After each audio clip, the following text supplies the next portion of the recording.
Boo! Did it scare you? Hey guys, what's up? It's Pavo, back at it again with another video. I still can't start videos. When can I? Let's be serious here. So, this video is going to be very different than what I have posted previously. For those of you who do not know, I usually have been posting redesigned videos, like my series for Yandere Simulator, for example. But, seeing as how it is almost October, or possibly already is October, depending on when I get around to uploading this video, it is spooky season, fellow gamers, so that means I get to delve into spookier content. For those of you who do not know, I am very into the spooky side of things. I like listening to creepypastas, I like listening to scary stories, I'm subscribed to Let's Read if you look at my subscribed channels. I like creepy content, I cannot emphasize that enough. So I figured, let's have a little bit of fun, shall we? So I will be illustrating a creepypasta today. I create original content, hi. And I'm really original with this story. Lavender Town made a video about this as well, and I think hers is really well done, and that's what inspired me to do this video. And she's actually the one that introduced me to the story. The story is called When Maisie Went Missing Last Year.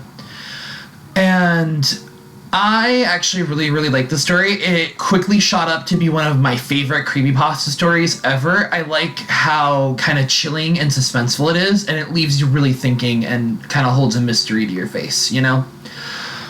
So without further ado, this is probably going to be a very long video. We begin. Last summer, I flew back to my hometown for a school reunion. It had been almost 3 years since I graduated from school, and aside from close friends, I had heard nothing from the rest of my classmates. The reunion took place at the school itself, lasting till midnight. I had arrived home early that day, giving me some time to catch up with my family before I headed down to the reunion. At the reunion, almost everybody had turned up. There was food, drink, and plenty of time to get up to date to what's been going on in everyone's lives. Boys I hadn't seen in ages gave me aggressive hugs, saying things like, "Long time no see." Girls who I hadn't seen in ages fussed over me in a motherly way, saying things like, "Oh my goodness, look, and you're so grown up." Then, everybody went around talking to nearly everybody else, answering all manner of questions for 2 hours or so. Some of the former teachers, who had still taught at the school, were there, which was nice. They left before sundown, though. As the night drew to a close, and most people began heading home, I and a few others hung around us at the school hall. I leaned against the railings and sipped on lemonade while listening to the conversation. One of the other girls asked about a certain boy who hadn't turned up. He said he couldn't be bothered, explained another. He said he was going on vacation with some of his college friends or something. Typical, someone commented, and they all began to reminisce about how antisocial that particular classmate of ours had always been. As they talked, my mind drifted off elsewhere. I tried to think who else hadn't turned up. Among a few other absentees, one person stood out, Maisie, a tall, quiet girl who had been in many of my classes. "Hey, have any of you guys seen Maisie Heathen?" I posted the question out of the blue. The others quieted down, registered the name, and thought about it, and all of them shook their heads. "Nah," one voice said, "but let's be honest, she was probably least likely to turn out of all of us. I mean, she hardly even turned up at school some weeks." "Yeah," another girl said sarcastically. "Said the guy who skipped school to play video games. At least she still got respectable grades." Whoa, no need to get personal there," the boy grinned. "Her attendance didn't really make a difference anyway. She was naturally smart." "Unlike you," the girl teased him. The others continued bantering while I thought about Maisie. It struck me that she hadn't entered my thoughts for so long. 3 years of university, miles away, another set of friends, and another town had taken their toll. Felt like all the excitement of student life had made me move on from the small world which was my old school, and in moving on I'd forgotten so much. "Didn't she go to Oxford or something?" I heard someone ask. I turned around into the conversation as they were talking about Maisie. "Wouldn't be surprised. Yeah, I'm pretty sure she applied there. Yeah, and she got in. I remember seeing Mr. Thompson congratulating her on it." "She was odd," remarked a boy named Joe. "Nice, but sort of in her own world, if you know what I mean." "Mm-hmm." I nodded. I knew what Joe meant. "So, anybody know what she's been up to? Anybody been in touch?" asked Joe. We all shrugged. "Maisie went missing last year," a low voice from yards away. We looked toward seeing a man's outline standing in the darkness. He stepped into the light. It was a former classmate, David, who had been eavesdropping from the shadows. Huh? I looked at him stupidly, feeling suddenly cold. She went missing last year, he repeated. They still haven't found her. We all exchanged uncomfortable glances. Oh, come off it, David, I heard a girl say. Stop trying to frighten us. David came and leaned against the rail. I'm not trying to be funny, he said. You know I'm not known for my sense of humor. It's true, David, a lanky kid with glasses, had always been rather dry. Honestly, from what I heard at least, my parents told me about it when, Honestly, that's what I heard, at least. My parents told me about it around when it happened last autumn. People were talking about it in church. Her family was stressed. Everybody was there to console them. Nobody said anything for a while. The party had become noticeably quiet, and people were leaving by the minute. That's weird, said a girl. Do you know what happened? How did it happen? Where? I don't know the details, but I do know she had gone on a trip alone. Apparently she'd wanted to get away from everything for a while, so she had booked somewhere in a cottage in the middle of nowhere and gone to live there by herself, and after a few days, she vanished. That's terrible, someone remarked. I don't remember who. I was too caught up in my own thoughts. Vanished, I wondered. What on earth could have happened? Shortly after the gathering dispersed, we all went home. Joe offered me a lift, which I gladly accepted. We hardly spoke when he dropped me off. We exchanged a short, sincere goodbye. Something was seriously wrong. Maisie had disappeared and not been found. That in itself was frightening, but I had a nagging feeling that there was something greater behind her disappearance, something that had been building up over the years. I felt like I knew something about what might have happened, but for some strange reason, I couldn't quite put my finger on what it was. I lay awake that night, trying to think of way back in the past. Slowly, but it came back to me. When I did, I shivered. Maisie had joined my secondary school year 13, the final school year. From her first day onward, she'd always kept to herself. She was a tall, delicately made girl with refined features. Her prominent gray eyes, dainty nose, and flaxen hair were neatly bound in a single braid. But most agreed that she was pretty. She usually sat alone and spent most of her time gazing out the window rather than paying attention to the teacher. In spite of this, she still got really high marks on most exams. And though she hardly took part in athletics, when she did turn up, she could outrun most of the boys. Over time, her reclusiveness earned her some disdain from some of the members of her class, and her height even only made them resent her more. I, on the other hand, felt bad whenever I saw her, but a little more curious to know what was up with her. She never seemed to be all there. It was like she was constantly engrossed in some other faraway dimension.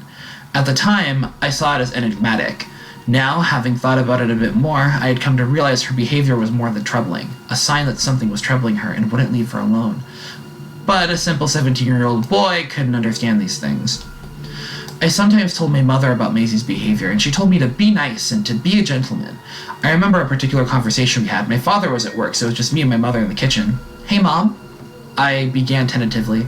Yes? Do you know that girl Maisie? Of course I do. You're always talking about her. Well, she still hasn't made any friends. She literally doesn't talk. My mother smiled. And? Well, I don't understand girls, and I just find it strange. Do you have any idea what could be the matter? Really, Daniel, there's no need to pry in people's lives like that. It's so nosy. But I'm sort of concerned, Mom, I said plaintively.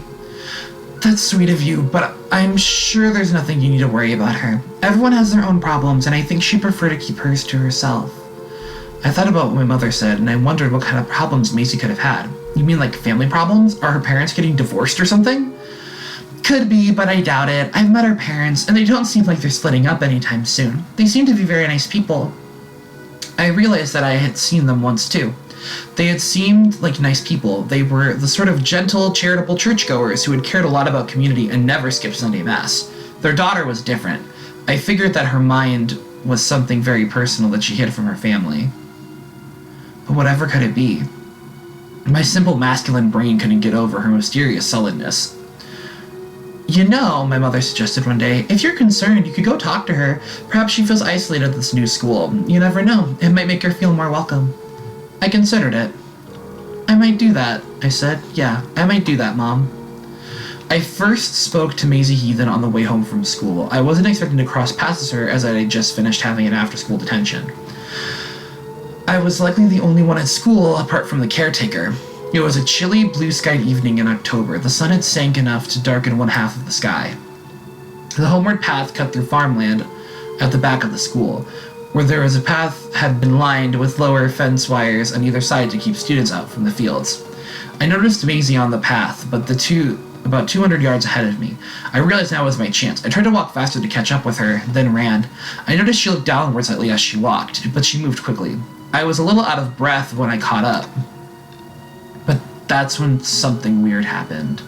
When I was about 5 yards behind her, panting like a dog, she heard me and turned around with such a look of fear upon her face. I'll never forget it. It scared the heck out of me, seeing her face tighten into that silent, wide-eyed scream. But when she saw who I was, she turned around with embarrassment and looked at her feet. Sorry, I didn't mean to startle you. No, she said, shaking her head. I'm sorry, I thought that. I'm sorry. Don't worry, I should learn to make better first impressions. I was running to catch up with you. Well, why? She turned fully around. Because... I tried to think of a reason. Eventually, I just told the truth. Because I wanted to talk with you. We continued down the path of the fields, then extended onto the lane that led down to town where I lived, and presumably where she lived. Maisie was surprisingly easy to talk to. Her manners were a little bit odd, but she responded to questions and even asked them about school-related stuff. I asked her what she thought about the new school, and she shrugged and said, "It's okay, I suppose." "You mean you don't actually like it?" I remarked. "No, I'm indifferent," she said, and we walked quietly before she explained. "We move around a lot. I've been to so many schools it makes no difference to me anymore." "So why do you move around? Is it because of your parents' work?" She completely ignored that question and said something to change the subject. I can't remember what. I just remember it took me back how abruptly she changed the subject. We had parted ways at the crossroad. I told her that if she felt lonely at school, she should feel free to come and approach me. She responded with a quiet smile. It was a sweet, genuine gesture of gratitude. But something about it sent a chill through me. I could see it through those eyes of hers. She knew something that I didn't. And she had been through things that I couldn't fathom. It was a quiet, haunting, fragile smile. I walked home feeling as I'd broken the ice between us. I felt like I had been a gentleman, whatever that meant. But somehow, something still didn't feel right. The first occurrence struck me as genuinely odd took place later that year. I took a job cleaning the school on Fridays after school. It was a warm day in early summer, and I had been asked to clean the theater hall. It had been built sometime in the 1950s, and was rather grand. The seats would be full and lively whenever there was performances. On that day, I thought I was the only one there.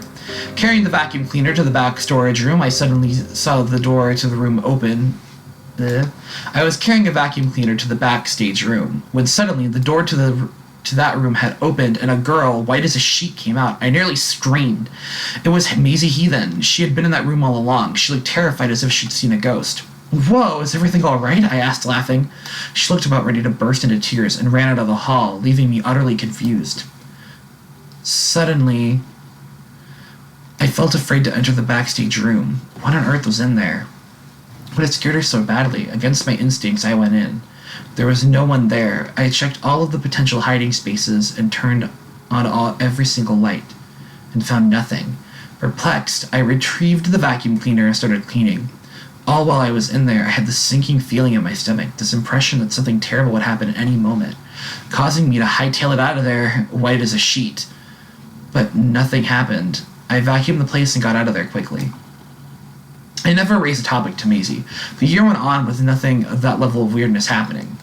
Many weeks later, however, something did happen. Not something weird, something disturbing. Believe it or not, Maisie was actually beginning to fit in. She made some friends. Occasionally, she'd be verbally engaged in lessons, and this turned heads. It was strange seeing someone silent suddenly so vocal. Not that she was particularly outgoing, she was still quiet and understated, but it seemed as though some mysterious shadow had shifted away from her. There was a summer concert in which she played a piano solo in front of the whole school. I applauded heartily. I gradually came to the conclusion that she simply had some form of anxiety. Then, on the last day of term, school finished early, and it was a sunny day. I had been planning to go to the movies with some friends, but it turns out they were all going to a nearby nightclub that evening. I had no intention of joining them. I can't stand drinking and anything to do with it, so I settled on having a quiet evening at home.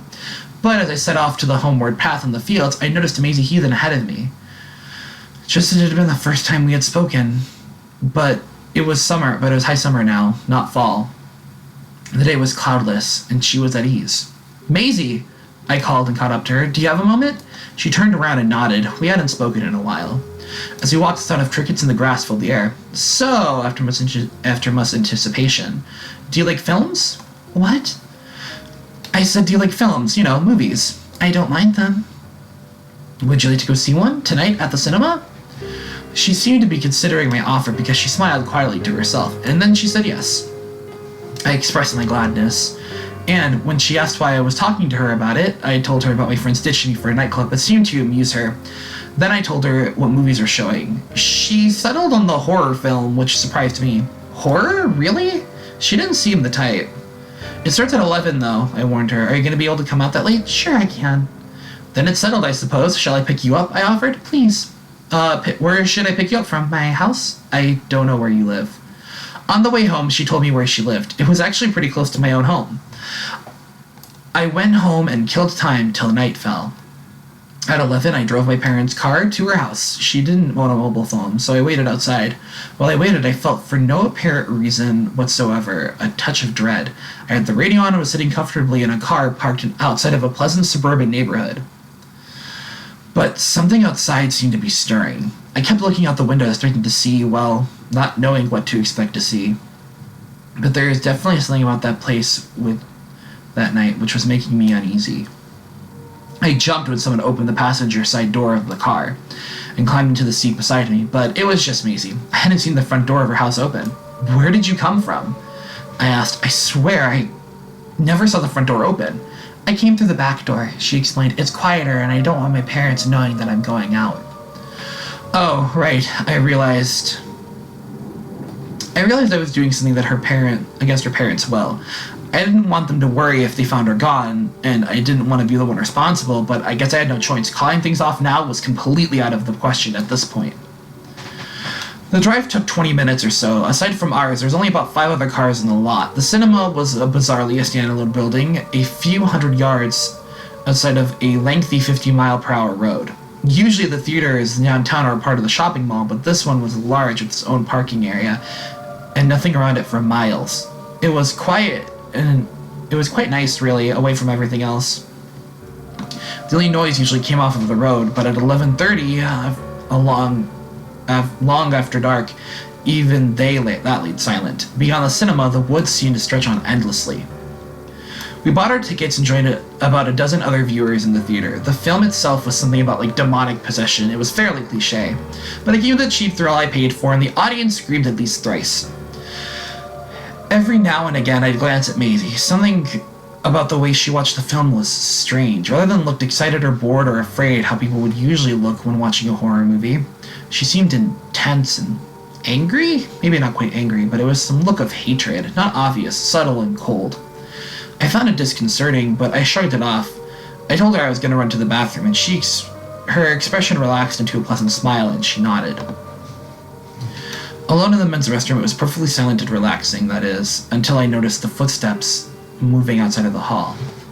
I assumed somebody was coming to use the bathroom, but whoever they were didn't enter. Their feet slapped against the floor as though they were barefoot, and there was a lot of time between each step, suggesting that whoever had it had unusually long legs or was taking immense strides. I washed my hands and then left the bathroom. Strangely enough, there was no one out there. Again, I shrugged it off and returned to my seat. When the movie was over, Maisie and I waited until the end of the credits, by which time everyone had left. We made our way out to the car. Oh, wait, I left my pullover inside, she remembered as we reached the car. Should I go get it for you? It's empty in there now. No, I'll go. You sure? Yeah. So I slouched into the driver's seat and watched her hurry back inside in search of her pullover. She was quite brave going in there all alone. The place tended to get a bit spooky at this time. Creepily enough, mine was the only car left. I wondered if there was anyone else in the building at all with her. Anyway, I flicked the radio on and waited. When several minutes had gone by, she still hadn't returned. I began to get nervous. I turned to open the door and I froze. In the woods behind the cinema, there was a man standing facing me. He was far away, but I clearly saw there was something wrong with him. First of all, he was stark naked. His pale body, wired lean, was on full display. This began to sound alarm bells. The only rational explanation for a state of undress is that he might be an escaped mental patient, or perhaps he was a pervert. He could be dangerous, I realized. I got out of the car, and the man disappeared into the trees at once. I was getting increasingly uneasy. I decided to go find Maisie. A lone 18-year-old girl in an empty building at night seemed like something bad waiting to happen, but to my relief, she came out right then wearing the pullover. We got into the car and shut the doors. I switched the radio on, and it was silent between us. Lasted too long. I asked her what kind of music she liked. "I don't listen to music," she said. I half expected that answer. I shook my head with a laugh. "But you play it quite well." She shook her head with a smile. I switched off the radio. Remembering the man I had seen, I reckoned that this would be more than an interesting topic. I told her what I had seen and began to regret it. She suddenly goes on edge, asking me where I had seen him. I pointed to the trees. He was no longer there. "I need to go home now," she said, looking me squarely in the face. "Please." "Oh, okay." I accepted and didn't ask any questions. I started up the car and we drove out there in a hurry. We didn't talk until we had left the theater behind. I stole glances and saw that she was biting her nails. Something was bothering her. Something about that man's description, perhaps? I had no idea what. I just kept driving. Several minutes later, I stopped midway along the country road and got out. "Why are we stopping?" she asked, clearly agitated. "I just need some fresh air," I said. It was the truth. "Here?" she asked. Even though we were alone, she continued looking around cautiously. "It's nice here," I explained. "Really, you should come out with me. I cycle along here with my friends sometimes." With hesitation, she joined me. We leaned against the car while looking out at the fields, which laid far across as the eye could see off the side of the road. On the other side were thick woods. On a quiet, warm night, it was nice to stand out and simply gaze at the fields. In spite of all her unease, Maisie seemed to feel more comfortable where we were. Perhaps the pleasant view before us, or the fresh air, or perhaps the excitement of being out at night. Whatever it was, something had made her forget about whatever had frightened her. I told her about how I had once been roughly in the same spot with some friends at sunrise, and how beautiful it had been. She opened up and told me about how she honestly found living in the town and in the school. We laughed about the antics of our French teacher and discussed different types of poetry we were studying. Occasionally, we would say nothing at all and simply take in the cool night air. During one such silence, I felt an inexplicable pang of dread. Unsure why, I turned back and looked at the road, and what I saw flooded me first with confusion, and then with utter disbelief, and then relentless creeping fear. The naked man from the cinema was there, standing less than 100 yards away. How? I wondered, how was he already... More chilling, however, was the reason why, and what did he want? When I had first seen him, I hadn't thought much about him besides that he might be some potentially dangerous pervert. But where he stood in the moonlight, other odd details became clear. He would appear to be very tall, perhaps somewhere between 6 and 7 feet, clearly emaciated, apparently suffering from starvation, and yet his thighs and shoulders appeared bulky with disproportionate muscle.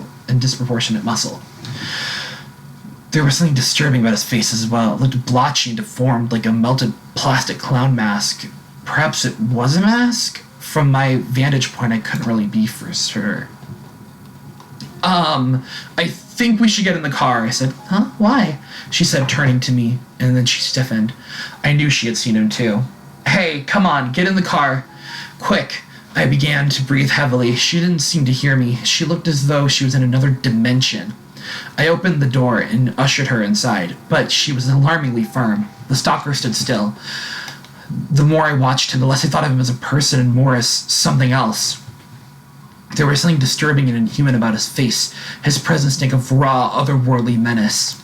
He moved. He began to sprint toward us. Maisie took off. I knew she was fast, but I'd never seen her run like that. It was as though she had been maddened by pure terror and lost control. Shoot! I cried, fumbling for the car door. My hands were sweaty and felt weak, as if enfeebled by the fear of the stalker. Looking back, I was shocked by waves of cold panic. He was quick, demonically quick. There was no way he could escape. There was no way she could escape him on foot, let alone me.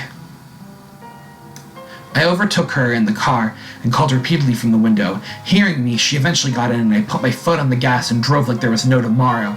I expected to see the stalker in the rearview mirror, but instead I saw nothing but an empty road. It was as if he had never been there in the first place. I didn't dare say a thing throughout the drive home. My thoughts ran wild, and my arms shook on the wheel. We reached our hometown in silence, and it wasn't until I stopped outside of her house that she spoke. "No," she whispered. "Take me to your house. I don't want to go home." Sure, I baffled. I didn't want to fluster her by asking why. "Not a problem." So we drove a few more streets down to my house and entered through the back door, climbed up the stairs into my room and closed the door firmly. I drew the curtains and turned on my reading lamp. "Feel free to take the bed. Don't worry, I'll sleep in the armchair." I smiled and felt ridiculous, acting as though nothing had happened. She'd gotten under the covers without a word and hid her face in her hair. I settled down, shaking in my chair. "Don't leave," she said. It was more of a plea. It made something in me go soft. "Trust me, I won't," I said. That was the last thing she said before somehow falling asleep. I sat there for hours trying to make sense of what happened. Something about the strange man had really shaken Maisie up. So much so that she couldn't sleep in her own home. Why not? Did she think he'd follow her there?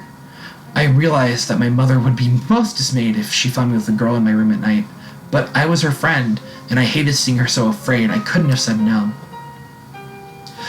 She slept a few feet before me, breathing calmly in apparent peace. But I knew there was something troubling her.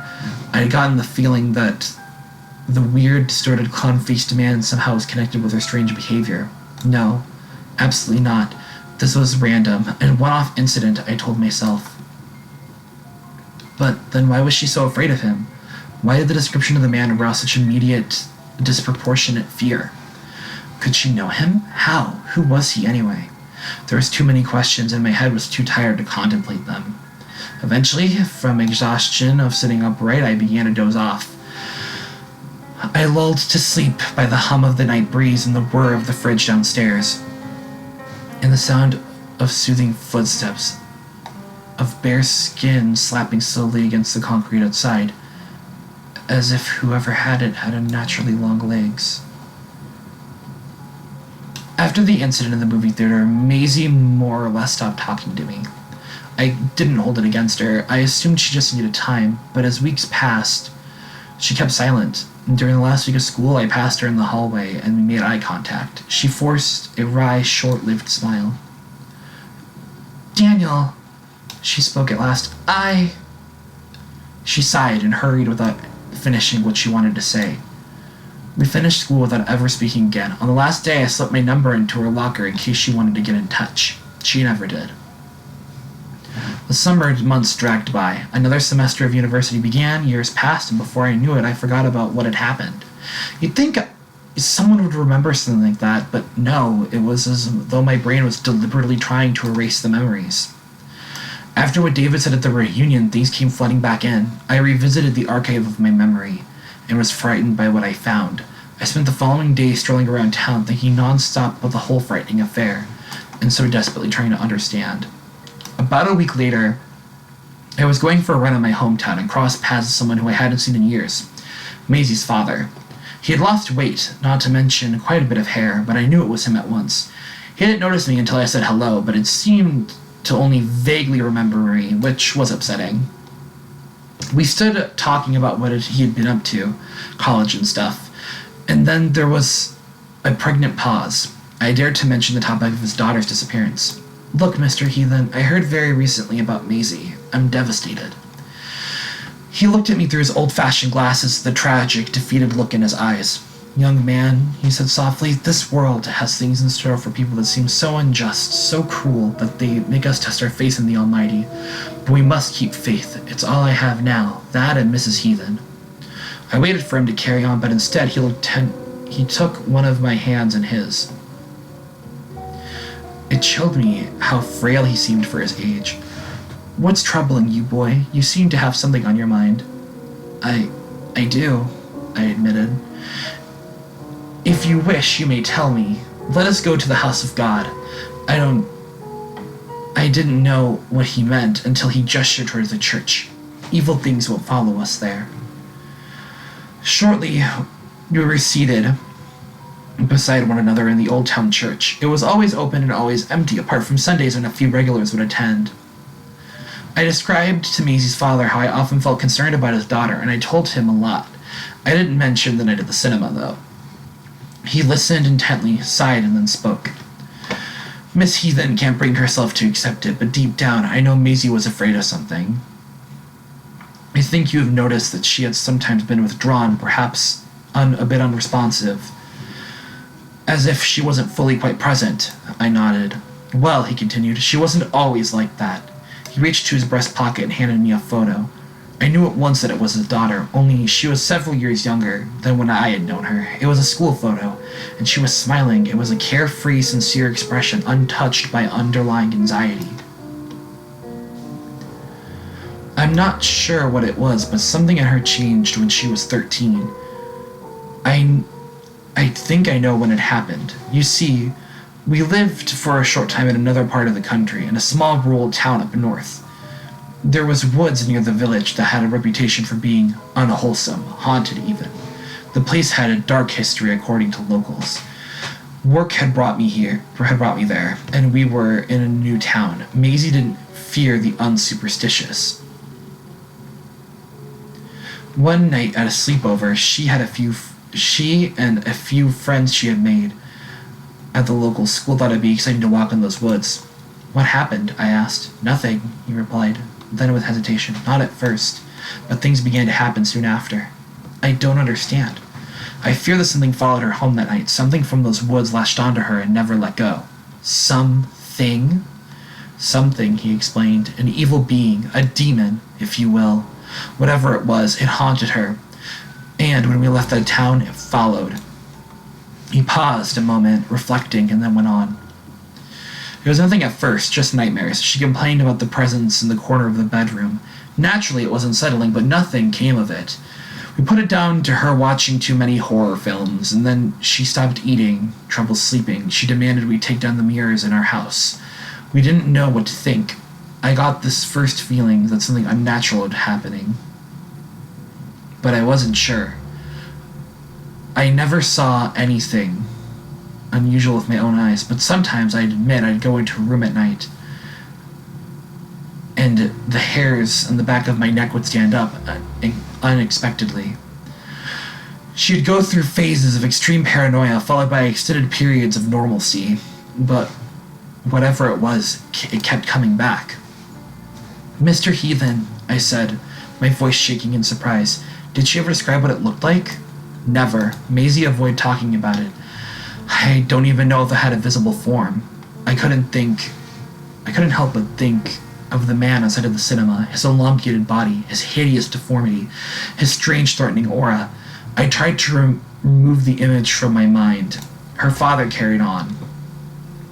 Before she vanished, Maisie rented a waterfront cottage in a remote area. She told nobody about this apart from a university professor whom she trusted.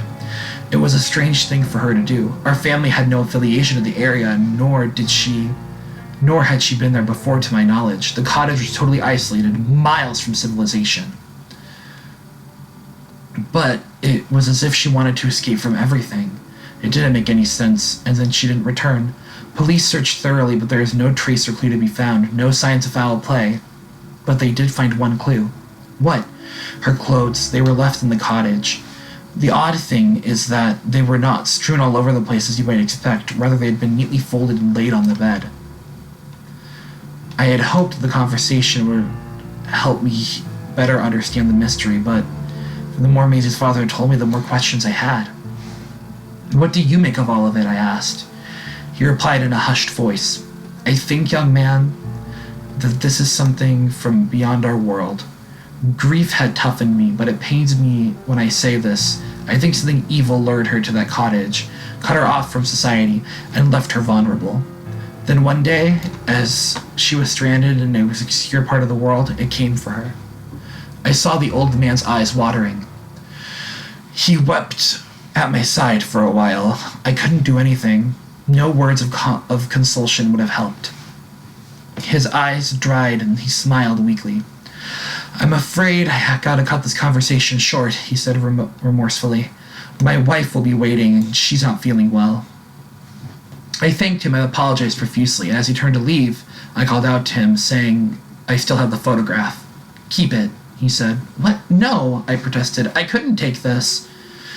"You seem like a good man," he said, coming back and putting a hand on my shoulder. "You were kind to my daughter and behaved like a gentleman. It would make me glad if you had that photograph. Mr. Heathen, please, it's nothing. Take care, young man. Never abandon your faith in the Lord." And with that, he turned around and he was gone. And was left there standing in the church alone. Evening approaching, the shafts of the moody golden sunlight shone through the stained glass windows, its rays illuminating the pews and the carpet. I peered at the photo in my hand. "What happened to you, Maisie?" I asked aloud. "Where did you go?" For an unnerving moment, I half expected the photograph to answer me. I hurried out of there and ran home. I don't think I'll ever know what happened to Maisie Heathen, as uncomfortable as it is. I sometimes believe that it really was a demon making her life so miserable. I could only hope that someday I'd receive a more rational, logical explanation. Until recently, I had a habit of keeping my dorm room unlocked, believing ridiculously that someday she might come looking for me. I used to sleep with her photo in a silver frame beside my bedside table. As strange as it may sound, it helped put me to ease. Then one morning I woke up to find that someone had entered my room during the night and stolen the photo. What I found most unnerving is they took nothing else, not even the frame. And that is my reading of Maisie Went Missing last year. Sorry if I stumbled a little bit over myself. I'm still getting used to the whole reading and, talking thing, speech writing or whatever and all that kind of stuff. But I hope you guys like this video, and I hope you enjoy it for spooky season. If you guys like this kind of stuff, I will do it a lot more. Something that I wanted to talk about for a channel update. Probably this will be uploaded day of recording, but who knows? We'll see.